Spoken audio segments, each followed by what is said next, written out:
General y del senador Héctor Larios Córdoba, presento ante ustedes esta iniciativa de reforma a diversos artículos de la Ley General de Sociedades Mercantiles. Uno de los aspectos importantes en la agenda del Congreso de la Unión debe ser la búsqueda de mecanismos eficaces que logren detonar el desarrollo económico en el país a través de un marco jurídico potente que establezca alternativas legales ágiles y versátiles en el sector comercial, pero que a la vez proporcione certeza jurídica para todas las personas que intervienen en los actos de comercio. En efecto, dado el fenómeno de la globalización y de la apertura comercial de nuestro país en el mundo, hace que debamos responder de manera clara, oportuna y certera a las exigencias de competitividad y productividad, a través de esquemas de organización claros y sencillos que detonen inversión tanto interna como externa. Es así que en la búsqueda de mejores esquemas regulatorios en materia mercantil, particularmente en el esquema relativo a los mecanismos de constitución y operación de las sociedades mercantiles existentes dentro de nuestro ordenamiento normativo, surge el tema de las sociedades unipersonales o también llamadas empresas unimembres, como se les conoce en algunas otras latitudes del mundo. En efecto, estas sociedades unipersonales, conocidas así por la doctrina y por el derecho comparado a nivel internacional, son sociedades de un solo socio. Su carácter de sociedad puede o debe, no puede negarse. Su existencia en realidad, tanto en México como en el derecho extranjero, constituye una realidad evidente, reconocida y analizada por la doctrina. Dentro de sus principales características, esta sociedad tiene la de ser una figura jurídica mercantil aplicable a personas físicas o morales, misma que dota de total personalidad jurídica al comerciante, basado en la creación de un patrimonio autónomo y propio destinado a una definida explotación económica. Tal como se ha venido señalando por expertos en la materia, las sociedades unipersonales nacieron en Alemania, extendiéndose a otros países de Europa, siendo el caso que actualmente algunos países de América Latina ya reconocen las sociedades de un solo socio. De acuerdo en estudios en la materia, se calcula que en la Unión Europea su economía y finanzas están sustentadas en las llamadas MIPYMES, que tienen una representación del 70% de todas las empresas económicamente activas, y de estas, el 70% están constituidas por sociedades de un solo socio. En México se estima que el 95.2% de las empresas económicamente activas son MIPYMES, y su economía y finanzas también se estima que están basadas en el liderazgo de una sola persona. Diversos estudios en la materia coinciden en que la naturaleza de esta figura, que principalmente hace referencia a un esquema de empresa unipersonal basado en la creación de un patrimonio autónomo propio destinado a una definida explotación económica. En estos casos, la persona, como dije anteriormente, sigue siendo titular del patrimonio afectado, sin que se forme una persona jurídica. Se ha señalado que tal concepción se separa de la clásica idea del patrimonio como atributo de la personalidad. Es uno solo y único, y que no puede dividirse sin que se divida la persona titular de los derechos y obligaciones. En este caso, el patrimonio autónomo en sí mismo considerado permite la afectación de unos bienes de la persona al cumplimiento de una determinada finalidad de tipo comercial. La legislación mexicana aún no reconoce la figura de la sociedad unipersonal, y este motivo se fundamenta en el no reconocimiento proveniente de la propia definición hecha en la Ley de Sociedades, ya que ésta actualmente establece que para la constitución de una sociedad se requiere que existan más de dos socios. Si bien es cierto que la ley no la reconoce, debemos observar que existe una tendencia hacia la constitución de sociedades o al menos de sociedades anónimas con un número menor de socios. Esto gracias a las reformas de 1992 a la Ley General de Sociedades Mercantiles, la cual redujo el número de socios de 5 a 2 y puede darse el caso de que muchas sociedades anónimas en realidad la mayor o la totalidad de las acciones pertenezcan a un único socio a mayor abundamiento. Podemos señalar que existen sociedades en las que concurren 5 socios para su constitución, pero resulta que uno solo tiene el 96% de las acciones o bien de las partes sociales.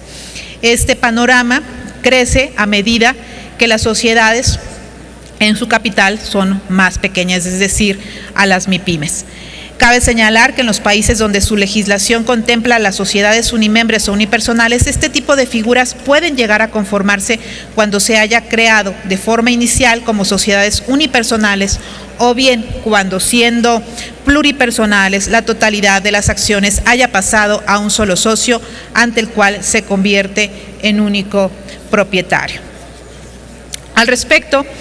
no desconocemos que en el mes de octubre de 2010 fueron aprobadas por el Congreso de la Unión diversas reformas y adiciones a la Ley General de Sociedades Mercantiles con la finalidad de incorporar a nuestro orden jurídico nacional el reconocimiento legal de las llamadas sociedades unipersonales. No obstante, dichas reformas fueron objeto de observaciones por parte del Ejecutivo Federal en el mes de noviembre de 2010 y las mismas no fueron superadas por el Congreso de la Unión, lo que ocasionó que la reforma legal correspondiente no tenga vigencia. El Ejecutivo Federal en aquel momento, entre las observaciones emitidas, estimaba incorrecto, técnicamente hablando, crear una modalidad especial para las sociedades unipersonales y, en consecuencia, un capítulo que las regulara, sugiriendo que la alternativa acorde al principio de desregulación era simplemente la modificación del requisito de número de socios para la constitución de la sociedad.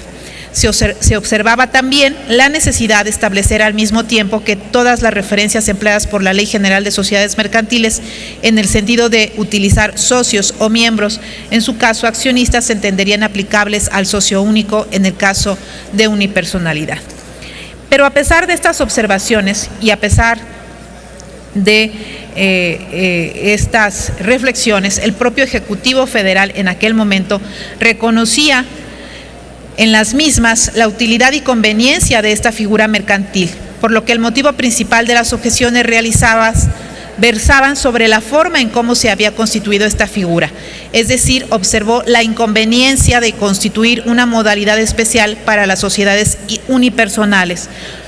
lo cual desde su óptica podría ser resuelto a través de la modificación del requisito del número de socios. Al respecto es preciso señalar que esta figura de derecho mercantil no es ajena a otros sistemas que la han creado a propósito de otorgar flexibilidad en la organización comercial. Esta figura permitiría dotar de certidumbre jurídica a las contrapartes y los terceros en el momento de llevar a cabo contrataciones con dichas personas jurídicas. Esta figura permitiría combatir los fenómenos que de manera cotidiana se presentan en los que un socio es propietario prácticamente de todo el capital social y se deja a otro con el carácter de minoritario tan solo una acción o mínima proporción del capital para el cumplimiento del requisito impuesto por el ordenamiento inherente a la pluralidad. Propiciaría agilidad de los mecanismos de constitución y de operación de las sociedades, a la vez que generaría circunstancias de flexibilización y dinamismo de los procesos económicos y se salvaguardaría el respeto absoluto al Estado de Derecho. Es necesario contar con herramientas jurídicas necesarias que no representen trabas para el desarrollo y que propicien un genuino parteaguas en el desarrollo económico y un mecanismo de organización legítimo, entre otras. Se estima que, a pesar de que ha habido otros esfuerzos legislativos posteriores, se sigue presentando un esquema similar al proyecto observado anteriormente por el Ejecutivo, y es por ello que la presente iniciativa pretende, entre otras cosas, ajustarse a los procesos dinámicos que impone el desarrollo comercial de nuestro país, a efecto de crear un ordenamiento funcional que, bajo la óptica de la desregulación administrativa, propicie un marco jurídico proclive al desarrollo económico que detone en una mayor y mejor competitividad y productividad sobre la base de la certeza y seguridad jurídica para las personas que intervienen en los actos de comercio y los terceros. Es por ello que el día de hoy proponemos modificaciones a la Ley General de Sociedades Mercantiles para que se admita la conformación de sociedades mercantiles con un solo integrante. En otras palabras, para que se permita la posibilidad de tener sociedades unipersonales y con ello adquirir las siguientes ventajas: potenciar el desarrollo económico y la competitividad nacional, brindar más opciones para ejercer actos de comercio dentro de un marco justo y legal, estandarizar el marco jurídico nacional en materia de sociedades mercantiles con el resto de las economías como resultado de la globalización, evitar simulaciones o ficciones legales en la constitución de sociedades mercantiles, ajustar la realidad jurídica, las empresas que de hecho, mas no de derecho, pertenecen a una persona, otorgar certeza jurídica a los intervinientes de los actos de comercio y a los terceros, propiciar una mayor recaudación tributaria ante el aliciente de una posible disminución del comercio informal al flexibilizarse los esquemas para el ejercicio del comercio, entre otros. Es por ello que ponemos a su consideración la presente iniciativa y solicitamos se asiente íntegra en el diario de los debates. Es cuanto, Presidenta.